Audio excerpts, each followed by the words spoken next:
Come on. This might be amusing.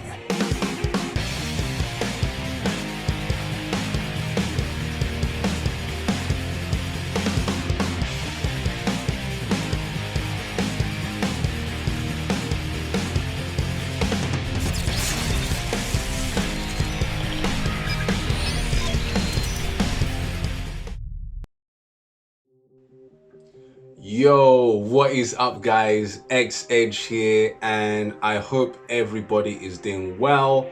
There's so much I want to say, so much that I want to get across to you guys. It's just been crazy, you know, work, life, all that kind of stuff. So I'm sure you guys can understand it, but the most important thing is that you guys are doing well. And yeah, what I wanted to discuss today was the indie fighting game Roundtable. There's a lot that I want to say about that. I was so impressed by it. I ended up watching it twice. It was that good, you know. And shouts to Mr. MKL. He's the one that put this all together, and it just turned out to be like really good. Of course, taking inspiration from the Japanese fighting game Roundtable, which has been going on for some time, and doing the same thing with indie fighting games, getting some more exposure, doing some stuff, you know. And I just really liked the way that things were tackled in that. There were a lot of things that, of course, when I was watching it, I had the idea of initially, like, you know, smaller team of companies, and you know, how they'll be able to tackle things when it comes to cost, pushing the game out, getting a community, you know, stuff amongst stuff on that, you know. So when I was looking at it, it almost felt like I was taking notes like university student. It was that crazy. So there are a couple of things that I do want to share, at least my thoughts and views after watching that. So we had 4 indie developer at this. So we had Matrified, the creator of Battle High 2. All of these games I'm going to mention, by the way, I have played all of them and I've loved all of them individually for very different things. So we had him, we had Andrea, the creator of Schwarzenblitz and Motion Sickness. We also had Hermit, Monochrome Soft, the developer of Heatwave, and we had Love, Knights and Greed from the 5 Force Fighters game. Again, all of these games I've played and I've individually enjoyed them, and it was just really cool to see how they all came together to share their views and opinions and things like that. And just going over some of the notes that came to mind for this, I think the first one was the fact that Hermit's first fighting game was Blaze Blue Cross Tag Battle. Usually when you come across somebody that's, you know, a veteran in the fighting game scene, and you ask what their first fighting game was, most people say things like, you know, Street Fighter 2 or Tekken 3, something like that. So to hear that, I was so baffled at first, but the knowledge and things that he's gone from that game, and obviously anything else that Hermit has played afterwards, and the way it's been translated into Heatwave is absolutely incredible. You know, it's really, really cool to see. And if you guys don't know, my first official fighting game was Tekken 2. That was how I initially got introduced into fighting games, and I've just been going from there. And even as Mr. MKL pointed out, people come into the fighting game scene at different times. So, you know, I shouldn't be surprised if I have someone who wants to get into fighting games, just like, hey, my first game was Naruto Ultimate Ninja Storm 4 or something like that. How do I get better? You know, everyone's different, and I think the only thing that we should do is just be welcoming of these people. You know, everyone gets to the fighting games for different reasons, so who are we to just kind of shut them down for that? You know, we all want to celebrate fighting games in different ways, so I'm sure there's a way that we can all do that together without stepping on each other's toes, even though there's a lot of conflict when it comes to, you know, fighting game related stuff. So, you know, there is always that. Another thing that was said that I think was true in some part is the fact that when it comes to all of these big budget fighting games, you know, like Tekken, Street Fighter, Mortal Kombat, blah blah, stuff like that, I think because they're so big now, they just focus more on making sequels and things like that, then kind of implementing these cool. Another cool thing that I think was mentioned was the fact that some of them agreed that when it comes to the big budget fighting games such as, you know, Tekken, Street Fighter, Mortal Kombat, etc., they focus more on just planning for sequels and things and not exactly taking risks in terms of doing something just different. Whenever it comes to games having sequels, we kind of know what would come with that. So, you know, new characters, new stages, you know, that kind of thing. And I kind of feel like because they're known for doing certain things, they wouldn't look into trying something new. They won't look into implementing something new simply because of the formula and system that they've gone with for so long. That is obviously successful and working for them, but that's why I think the indie fighting game scene can come in. You know, they can draw a lot of crazy ideas and things. And remember, with these fighting games, these come from passionate individuals who have taken an idea that they've had in their minds and formed it all into the game that they're making. So however crazy, chaotic and stuff that the game turns out to be, it was their idea at the end of the day. And again, who are we to shun down on that? And I think when it comes to things like that, they can show us things as the fighting game community that we've never seen before. And I think with indie fighting games, they have such a good opening for things like that when it comes to, you know, features and mechanics and stuff like that. I think one cool thing that I did like in Andreas Schwarzenbeck's game is the first time you boot up that game, you actually have the option of being able to have everything at the start of the game. And if you say yes to that, everything's automatically unlocked for you. If you press no, you have to unlock it all by yourself. And I miss a feature like that because growing up, I loved the idea of, you know, having unlockable stuff, but now it's just behind paywalls pretty much. I don't know. I'm so used to now just having fighting games that just have everything included in it. If anything's unlockable now, I'm just gonna be like, I don't know, because of what I'm just so used to now. And that's kind of sad. It kind of gave me more of a reason to delve into the other modes, like, you know, arcade and on whatever it was that you needed to do in order to unlock certain things. Nowadays, when I play fighting games, it's just play the story for a little bit, whether it's like an 8 to 10 hour story mode, jump online, beat someone up, and get your ass beat, and then just move on to the next game, you know, unless I really like it and stuff like that and it's worth sticking my time and effort into. And that's kind of sad. That is the reality of it. At least for me, that's just my opinion. Yours can differentiate. So, you know, that's how I feel about that. Another thing I agree with as well is that indie games, it's harder for them to build a community, but I feel as though once they've got one, they've got a really good thing going. I mean, I remember just simply the easy access of being able to talk to the developers and, you know, show support, whether it's you just buying or supporting their game, getting involved in their community, getting more players into the game. That's really cool.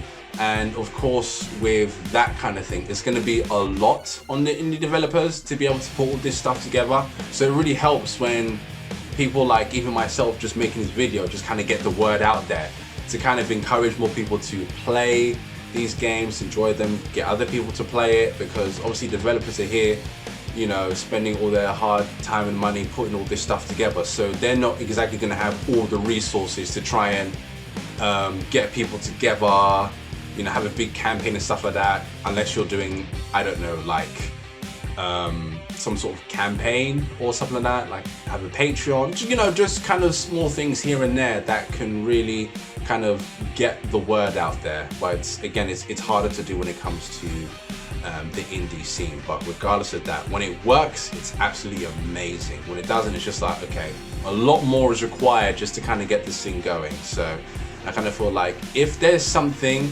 that we are quite interested, that's got the FGC's interest peaked, we should not only just be like, oh, okay, I'm interested, you know, just simply spread the word. You know, a lot of these games I didn't know about. I had to do some research. After I found one game, I found another, and it just kind of spiraled from there. And of course you have Andrea, who has put out the link in which I made another video to that, which highlights all of these amazing indie fighting games that people have never heard of. So I will of course link the video in this description. And similar to what I said, it's very easy for them to express their personality through these things. That's what I love about that. I remember the first time when I saw 5 Force Fighters, the first question I had to myself was, if Boondocks I had a fighting game, I'd be like, yeah, that's the one. I don't know if that's what they were going for, but that's what that's the image that I kind of had right off the bat. But in terms of the game and the mechanics and how things are, it's cool. It's easy to get into, and I feel like a lot more people should bounce on it. I feel like everyone should just bounce on these games in general. You know, like I said, I've played all of them and have enjoyed all of them individually. I think in terms of the ones I'm currently still playing now is Heatwave. Just casually playing on the side whenever I get the chance to, whether I'm finishing work or I have a day off and I just want to just have some downtime and chill, play some games, I'll just pop that in and just start playing. It's so cool. Also, there was a really, really dope idea that someone mentioned. I think it was Love that mentioned it in the video, and I will just show you guys that right now. You actually, because you mentioned that like playing it was mentioned that playing a fighting, like another person in a fighting game is like playing a boss character, right? It's like, that's what I want to see. I want to see you playing through a story mode, you play against the AI. When you get to the boss, it matches you up with someone online. That's really cool. That'd be really dope. Great. I want to see it. The next 2 games you folks, I saw Andrea and Love are just like, holy. I want more of that. You know what? This is so crazy that it could actually work, you know. That'd be really cool. Don't let Capcom hear that. Yep. Yo, patent pending. They would patent it. Yeah, no one would be able to use it for 40 years, exactly. I don't know how something like that would be implemented, but if at least one person tries to do something like that, that would be crazy. I mean, I can imagine that. Just imagine, for example, playing through Tekken 7's arcade mode, and while you're there just beating up all the CPUs, you got some dude waiting online in like the practice area, waiting for the other person to get to that stage so that they can then fight each other. That would be amazing. Like, that was probably the dopest idea that was thrown out through this thing. And I hate the fact that I'm even talking about it, because if someone picks up on it, they're just gonna be like, yeah, we had this idea first. They're gonna come back and think, oh yeah, these guys are no, that is crazy. Someone needs to do that. Someone in the indie FGC needs to make that happen. There is so much diversity within that scene, that an idea like this will not only go to waste, it will be put to very good use in that. I could definitely see something like that happening. I don't know about the intricacies of how it would work, but I'm sure once one person's done it, it will then just kind of go from there. You know, I think things do tend to get easier with time when it comes to development, but again, that's easier said than done. I'm not a fighting game developer. I've never created my own game. I've always thought about doing one, but you know, life and things like that. So all I do is just simply express my love through just all the ones that I play and just whether I pick up. So there's that. Another interesting thing that was mentioned was the whole inputs controversy. You know, when I think about a difficult game, input-wise, what would come to mind first for me would be, you know, the King of Fighters games of all its crazy inputs like pretzels and reverse shuriken motions and tiger knee motions and stuff like that. And I'm just like, I just want to pull off a move. Some people don't really care about that. They want to do something cool, and it doesn't matter what button was pressed to do it. They just want to be able to do that. So of course, if you're going to get casuals involved in the game, you would make the inputs simple for them. But the real challenge would be to get those people to stay. Yes, it would be cool that they can pull off all these great things, but what keeps somebody who first gets into a fighting game interested? That's the question that most people should be asking themselves. nowadays with these games. You can have all these great ideas and stuff. You can put out a banger of a game, amazing graphics, amazing stuff, get people involved, but what's going to keep those people that got involved in the first place to stay? That is the big question.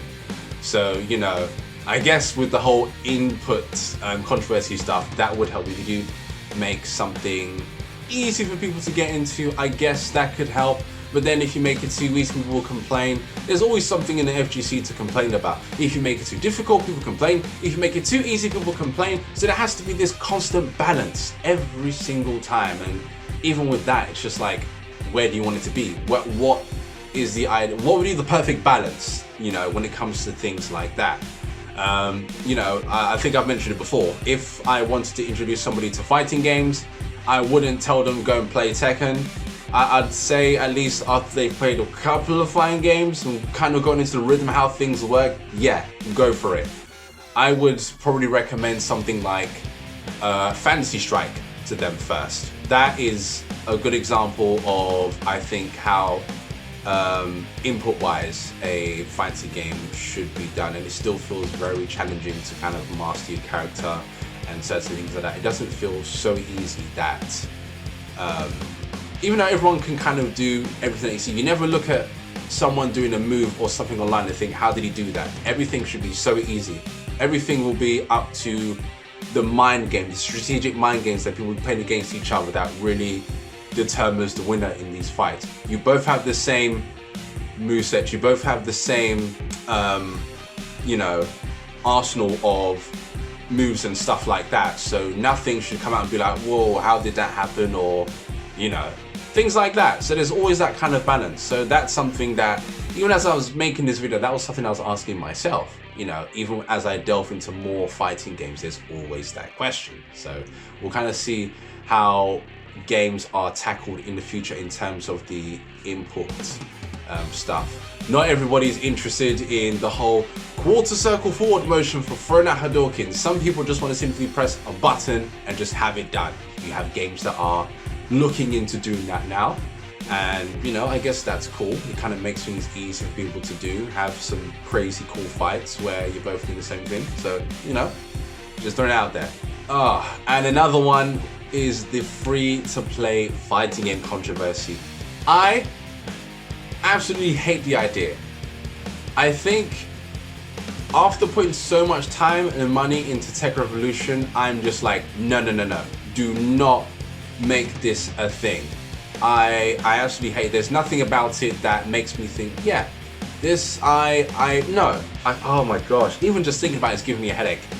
I do not believe in that model. It works for other games, you know, like your team shoots and stuff like that, but don't put that in fighting games. Don't do that. If I want to play a character, I shouldn't have to think I can play him for an hour as a free trial, and then when I'm ready to buy him, I'll do that. No, it shouldn't be like that.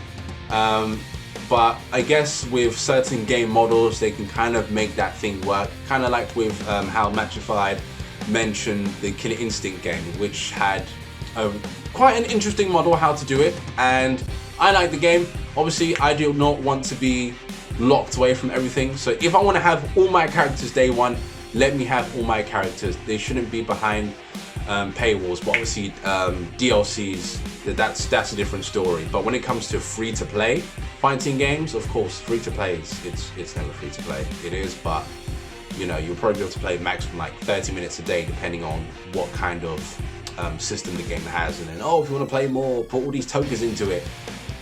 I've easily, and I'm ashamed to say this, even though that game, Tech Revolution, was the one that pretty much started off the channel in the first place, I've easily put more than at least, maybe more than £100 into the game. I don't know, but that's the same as me buying at least maybe 2 or 3 fully priced fighting games with the DLC and the season passes. So there is always that to consider. Money, and you don't want to be so restricted by all of these things with the paywall. Oh, to be able to practice, you can only practice for like, I don't know, an hour, and then everything after that is going to cost you. Or nah, I absolutely hate the idea. And I kind of felt like once the idea of that started, it just kind of slowly started sprouting here and there. I mean, let me think of some of the free-to-play fighting games that come to mind. There was Tech Revolution, there was Soul Calibur, Lost Swords I think it was called, and then there was Dead or Alive 5 Core Fighters I think. So the free-to-play models didn't really last. Tech Revolution got shut down, Soul Calibur Lost Swords got shut down, and I don't know what's happening with the Dead or Alive 5 Core Fighters, but I never got into that. I had the full game. I got what I wanted. I paid for whatever costumes that I wanted, you know? If I wanted to pay for something, I always had the option, not being locked out of any characters and stuff like that. So, you know, in general, I absolutely detest the idea of free-to-play fighting games. Sometimes it works, other times it does not. I think Fantasy Strikers kind of done a good job with that, but again, everything else that I've seen, it's like a no-no from me. So that's where I stand with that.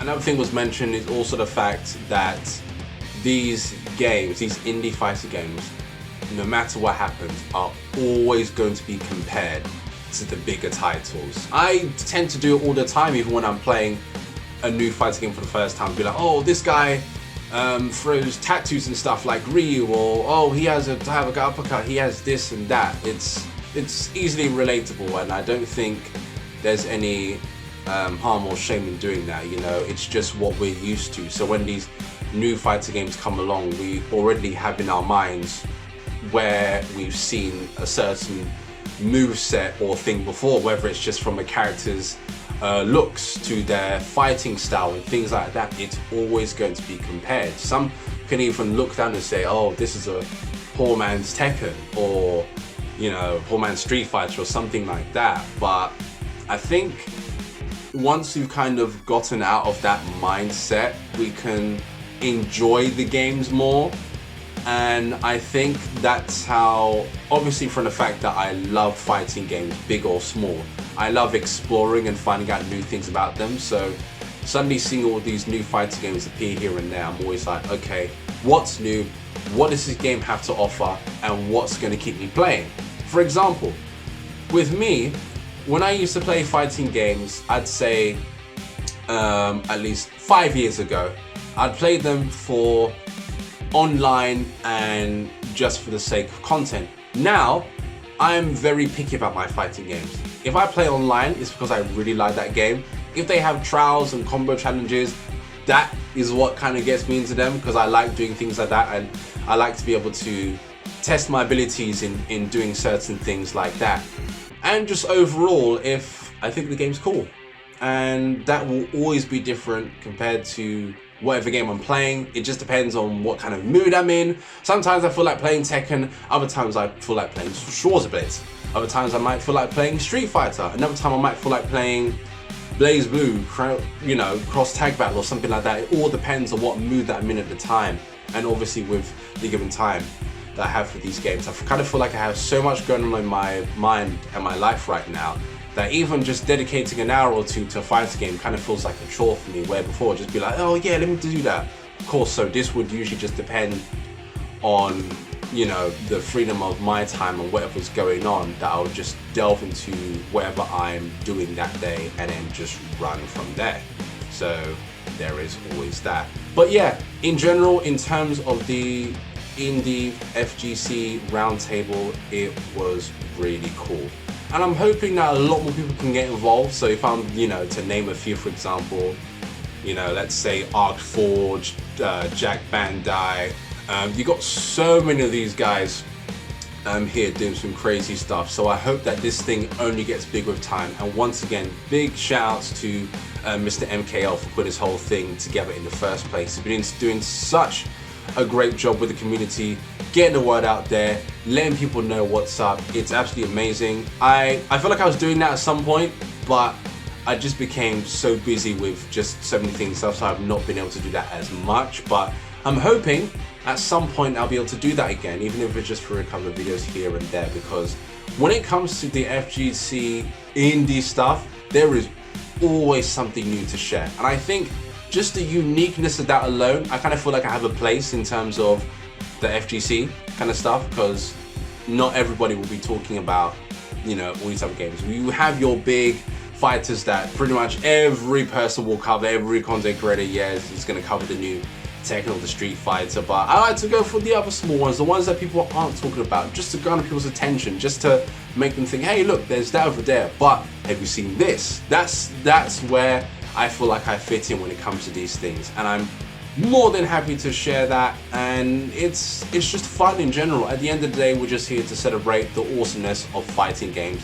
You know, Takedo said it so himself, fighting games are just something so great, and I 100% agree with that. So yeah, guys, that is going to be it from me. It was awesome just kind of putting some of this together, and I wish to do more videos like this in the future whenever I get time. Yeah, be sure to follow me on Twitter. I'll be able to try and put out more videos as I can. I've been doing a lot of things on Twitch, so I'll probably just throw it out there as well, just things away from fighting games, just to have fun and do all of that. But yeah, as always, thank you very much guys for watching, and as always, good games and peace out.